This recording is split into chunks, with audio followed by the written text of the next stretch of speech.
Bwana Yesu asifiwe. Leo nipo hapa kukumbusha kwamba kuna dhambi na kuna madhaifu. Madhaifu ni kama kulala unakoroma, kutafuna chakula vibaya, kutembea sio kurusha mavumbi. Hayo ni madhaifu. Lakini dhambi sio udhaifu. Dhambi ni dhambi, na dhambi mshahara wake ni mauti.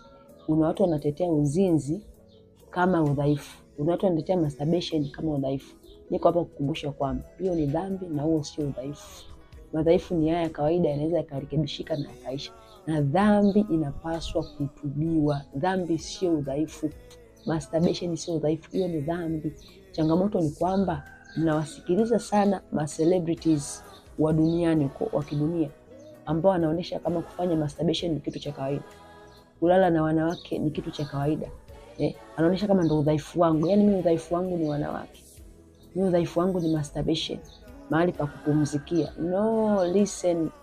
Biblia inasema hivi, wala msifuatishe namna ya dunia hii, bali mgeuzwe kwa kufanya upya nia zenu, ili mfanye mapenzi ya Mungu yaliyo mema, yenye kupendeza na makamilifu. So make sure kwamba unapoitem dhambi usiitem kama udhaifu. Item kama kitu ambacho unapaswa kukitubia ili kikuachie, kwa sababu mshahara wa dhambi ni mauti. Usitetee dhambi. Dhambi sio udhaifu. Dhambi inatubiwa.